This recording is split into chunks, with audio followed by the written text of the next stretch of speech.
Morning students, I'm Ms. Kiran Goswami, MSc in Mental Health Nursing.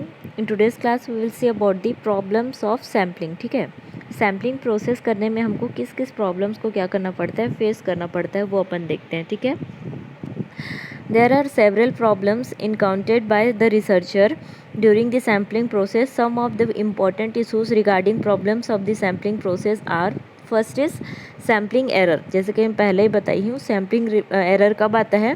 Sampling error is the deviation of the selected sample from the true characteristics, traits, behaviour, qualities of figure of the entire population. ठीक है, हम लोग जो population choose किए रहते हैं, अगर उनके जो कैरेक्टरिस्टिक्स हैं, ठीक है, जो इंटायर पॉपुलेशन है उसमें से हम लोग एक मतलब डिफरेंट कैरेक्टरिस्टिक्स के सैंपल या ट्रेड्स के सैंपल हम लोग सेलेक्ट कर लिए, तो वो आगे चल कर क्या करता है, एरर कॉज कर देता है. ठीक है, इसी को अपन क्या बोलते हैं, sampling error.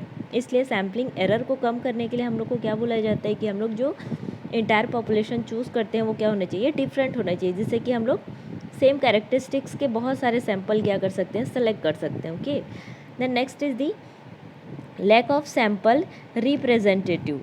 Selection of representative sample is not an easy task. Further, it becomes more difficult when population under study is heterogeneous and sampling process is carried out in the absence of consideration of the nature of the population. Okay, lack of sample representative, that means कोई population है उसमें से हम लोग को अगर बहुत ज़्यादा हेट्रोजिनस पॉपुलेशन मिलता है. हेट्रोजिनस पॉपुलेशन दैट मीन्स जो सैंपल है उनके कैरेक्टरिस्टिक्स क्या करते हैं, एक दूसरे से मैच नहीं कर पाते. लाइक हम लोग को सेम एज वाले पेशेंट नहीं मिल पाएंगे, सेम एजुकेशन वाले पेशेंट नहीं मिल पाएंगे. ठीक है, तो दैट सेम डायग्नोसिस वाले पेशेंट नहीं मिल पाएंगे. वो क्या है, हेट्रोजिनस पॉपुलेशन है जिनके कैरेक्टरिस्टिक्स क्या है, डिफरेंट है. और हमको क्या चाहिए, होमोजिनस पॉपुलेशन चाहिए, जिससे कि हम लोग क्या कर सकते हैं, रिसर्च स्टडी ईजिली कंडक्ट कर सकते हैं. Okay, so here what is that, lack of sample representative. हमारे पास इनफ सैम्पल नहीं होता है टारगेट पॉपुलेशन से. Okay, then difficulty in estimation of sample size. ठीक है, कभी कभी क्या होता है, डिफ़िकल्ट होता है कि हम लोग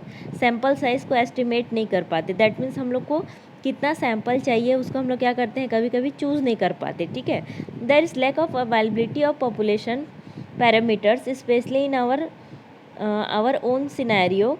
In the absence of population parameters, it become very difficult to estimate the sample size. Okay, means कोई sample representative नहीं रहता, प्लस हम लोग एस्टिमेट भी नहीं कर पाते हैं कभी कभी सैम्पल्स को, हम लोग को कितना सैम्पल साइज चाहिए. ओके, डिसाइड नहीं कर पाते हैं. Then lack of knowledge about the sampling process. Means researcher को अगर नॉलेज ही नहीं रहेगा कि सैम्पलिंग टेक्निक कौन सा यूज़ करना है, सैम्पल प्रोसेस कैसे होना है, तो वहाँ पे क्या हो सकता है, एरर आने के चांसेस रहते हैं. ठीक है, देन लैक ऑफ रिसोर्सेज. अब सैम्पलिंग करने के लिए भी हम लोग के पास क्या है, रिसोर्सेज नहीं. हमारे पास सैम्पल तो हैं लेकिन पर्टिकुलर सैम्पल के लिए अपने पास एडिक्वेट क्या है, रिसोर्सेज नहीं है. Like the next is the lack of cooperation. जो भी सैम्पल हैं अगर रिसर्चर को कोऑपरेट नहीं करेंगे, वो अच्छे से क्या करेंगे, रिसर्चर उनको अगर मोटिवेट नहीं कर पाएगा, या तो फिर जो सैम्पल्स है वो ही मना कर देंगे एज ए सैम्पल सेलेक्ट होने पे, तो वो क्या कर सकता है, सब एरर ला सकता है सैम्पलिंग प्रोसेस में. Okay, then next is the lack of existing appropriate sampling frame for larger population. ठीक है, मीन्स सैम्पलिंग फ्रेम क्या करते हैं हम लोग, किसको बोला जाता है, सैम्पलिंग फ्रेम. जैसे कि मैं कई बार बताई हूँ तुम लोग को, सैम्पलिंग फ्रेम जब भी हम लोग सैम्पल को अरेंज करते हैं इन रॉज एंड कॉलम्स में, तो उसको अपन क्या कहते हैं, सैम्पलिंग फ्रेस. ठीक है, lack of existing appropriate sampling frame for larger population. Means अगर हमारे पास बहुत ज़्यादा पॉपुलेशन है तो उसको हम लोग क्या कर सकते हैं, अरेंज नहीं कर पाते हैं लिस्ट में. ठीक है, जिसकी वजह से क्या होता है, प्रॉब्लम्स आता है. ठीक है, it is generally observe that in developing countries including India it is very difficult to get existing sampling frame which generally leads to problems in sampling process. ठीक है, हम लोग बहुत सारे सैम्पल को अरेंज नहीं कर पाते, सैम्पलिंग फ्रेम नहीं बना पाते हैं, जिसकी वजह से सैम्पलिंग प्रोसेस ईजिली कंडक्ट नहीं हो पाता. ओके, एग्जाम्पल देख लेना. Then careless approach of the researcher towards sampling process. Careless approach, that means we can say that callous, that means insensitive means researcher को कोई इंटरेस्ट ही नहीं रहता है सैम्पलिंग करने में, ठीक है। Careless approach of the researcher towards the sampling process या सैंपल चूज़ करने में रिसर्चर का कोई इंटरेस्ट ही नहीं रहता, इनसेंसिटिव रहता है, ठीक है। Generally it is observe that researcher pay very little attention for appropriateness of the sampling method for a particular phenomena under study. Means researcher sample collect तो करता है, ठीक है, लेकिन उसका जो इंटरेस्ट रहता है, अटेंशन रहता है, वो क्या रहता है, वेरी वेरी लिटिल रहता है, okay.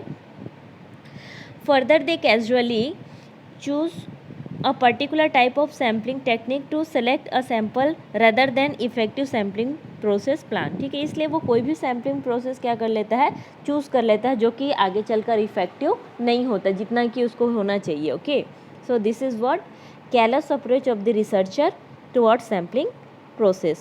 So here we have seen some points. First is what? Sampling error, then lack of sample representative, मतलब इनफ सैम्पल नहीं रहेंगे, difficulty in estimation of sampling size, researcher estimate नहीं कर पाते कि उसको कितने सैम्पल चाहिए, then lack of knowledge, lack of resources, lack of cooperation are there, then lack of existing appropriate sampling frame for larger population, okay. The next is the careless approach of the researcher, means lack of interest of the researcher towards the sampling process, okay. So we have seen about the problems of sampling, okay. Thank you students.